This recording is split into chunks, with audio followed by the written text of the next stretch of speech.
एक गांव में लक्ष्मण नाम का बच्चा रहता था। लक्ष्मण 7 साल का था। लक्ष्मण के पापा नहीं थे। वो अपनी मम्मी और बहन के साथ एक छोटे से घर में रहा करता था। लक्ष्मण का परिवार बहुत गरीब था। पिता के गुजर जाने की वजह से उसके घर में बड़ी मुश्किल से एक वक्त का खाना भी पाता था। लक्ष्मण को अपने गांव के जानवरों से बहुत स्नेह था, इसलिए वो गांव के सभी घरों के जानवरों को हर सुबह चारा चराने के लिए ले जाया करता था।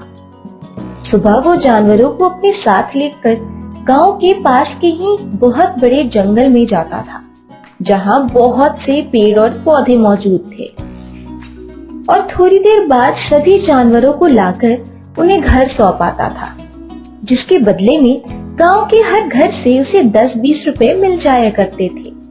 लक्ष्मण उन पैसों से अपना घर चलाता था। जो भी पैसे जमा होते वो उनसे घर का सामान ले जाकर अपनी माँ को दे देता था, ताकि माँ उससे खाना बनाकर अपनी और उसकी छोटी बहन और उसका पेट भर सके। लक्ष्मण की बहन उससे काफी छोटी थी।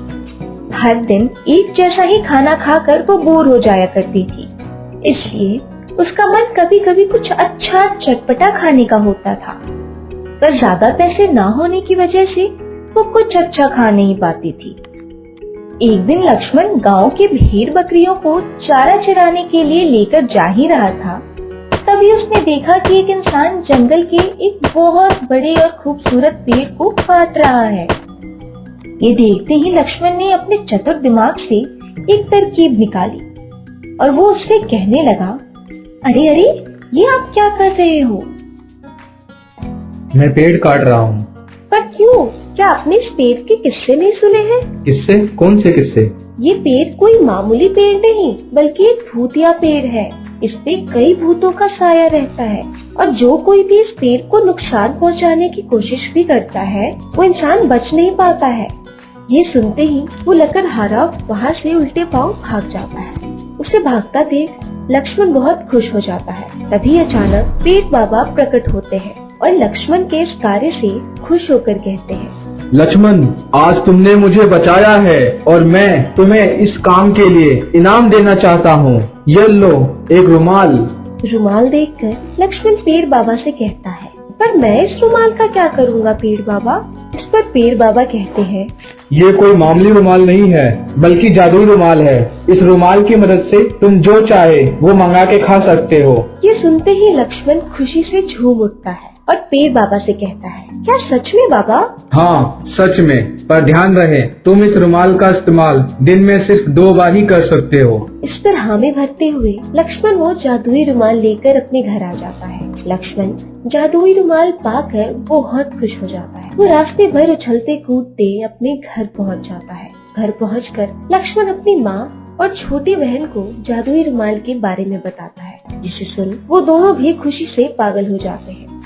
अगले ही दिन जब लक्ष्मण के घर वही हर दिन की तरह रूखी सूखी रोटी और प्याज के 4 टुकड़े बने, तो उसने जादुई रुमाल इस्तेमाल करने का सोचा, जिसके बाद उसने 2 बार रुमाल को झटका और कहा, हे जादुई रुमाल, जल्दी से मेरी माँ, बहन और मेरे लिए स्वादिष्ट खाना ला दे। जिसके बाद तीनों की थालियां स्वादिष्ट पकवानों से भर जाती है और तीनों मजे से खाना खाकर सो जाते हैं। ऐसे ही दिन बीतते चले जाते हैं और लक्ष्मण और उसकी माँ बहन दिन में 2 टाइम स्वादिष्ट खाना खाने लगते हैं। एक दिन ऐसे ही लक्ष्मण दिन भर का थका हारा घर जाता है, जिसके बाद वो देखता है कि उसके लिए जरा भी खाना नहीं बचा है। वो अपनी जादुई रुमाल को इस्तेमाल कर खुद के लिए स्वादिष्ट खाना लाने की कोशिश करता है, पर दिन के 2 बार इस्तेमाल किए जा चुके होने पर रुमाल पर तीसरी बार कोई असर नहीं होता है। भूखा हारा लक्ष्मण ये देखकर बहुत गुस्से में आ जाता है। वो मन में सोचने लगता है कि उसकी माँ और छोटी बहन को उसकी जरा भी फिक्र नहीं है। तभी उन्होंने खुद तो खा लिया, पर ये नहीं सोचा कि मैं क्या खाऊंगा।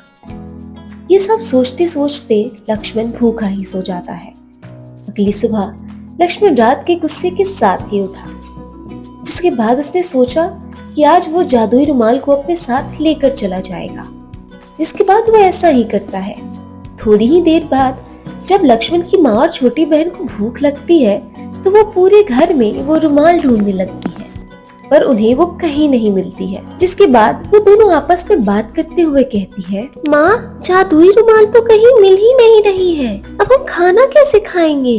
हाँ बेटा, ये तो मुझे भी समझ नहीं आ रहा है, ना तो घर में कुछ राशन है जिससे मैं खाना बना सकूं। अब तो हमें भूखे ही पेट सोना पड़ेगा माँ। ये कहकर दोनों पानी पीकर भूखे ही पेट सो जाते हैं। तभी रात को लक्ष्मण अपने साथ जादुई रुमाल लेकर घर वापस आता है और अपने लिए उस रुमाल से अच्छा भोजन मंगा लेता है और खाने बैठ जाता है। तभी उसकी माँ और बहन नींद से जग जाती है और लक्ष्मण से कहती है, लक्ष्मण, ये क्या बेटा, तुम्हें पता था कि घर में कुछ खाने को नहीं है, पर फिर भी तू अपने साथ जादुई रुमाल लेकर चला गया। भैया, आप कब से इतने स्वार्थी हो गए? आपको पता था ना रुमाल के बिना हम पूरे दिन भूखे रह जाएंगे, फिर भी आप इसे लेकर अपने साथ चले गए। हमने सुबह से एक निवाला नहीं खाया है। ये सुनते ही लक्ष्मण गुस्से से आग बबूला हो जाता है और अपने बहन और माँ की तरफ देखकर कहता है, 56 भोग, ये तुम लोग कैसे कह रहे हो? अभी मेरा खाना तो तुम लोगों को दिख रहा है, पर कल जब मैं भूखा सो गया था तब तुम दोनों को मेरा ख्याल आया था एक भी बार? ये सुनते ही लक्ष्मण की माँ उससे कहती है, पर तुम क्यों सो गए थे लक्ष्मण? मुझे बताया होता, मैं कुछ बना देती, या तुम खुद जादुई रुमाल का इस्तेमाल करके अपने लिए कुछ मंगवा लेते। क्या मंगवाता? हाँ, आप लोगों को याद नहीं है क्या? जादुई रुमाल का इस्तेमाल दिन में बस 2 बार ही किया जा सकता है, और वो 2 बार आप दोनों ने कर लिया था। तो मैं क्या करता? मेरे पास भूखे पेट सोने के अलावा कोई और रास्ता आप लोगों ने छोड़ा ही कहाँ। इसलिए मैंने सोचा कि आज मैं रुमाल लेकर अपने साथ ही चला जाऊंगा, फिर आप लोगों को भी पता लगेगा कि भूखे पेट सोना कैसा लगता है। ये सुनते ही लक्ष्मण की माँ और उसकी छोटी बहन को एहसास हो जाता है कि उनसे गलती हो गई है और उन्हें लक्ष्मण के साथ ऐसा नहीं करना चाहिए था। जिसके बाद वो कभी ऐसा दोबारा नहीं करती है और तीनों जादुई रुमाल के सहारे हर दिन अच्छा और स्वादिष्ट भोजन करते हैं और एक बहुत खुशहाल जीवन बिताने लगते हैं।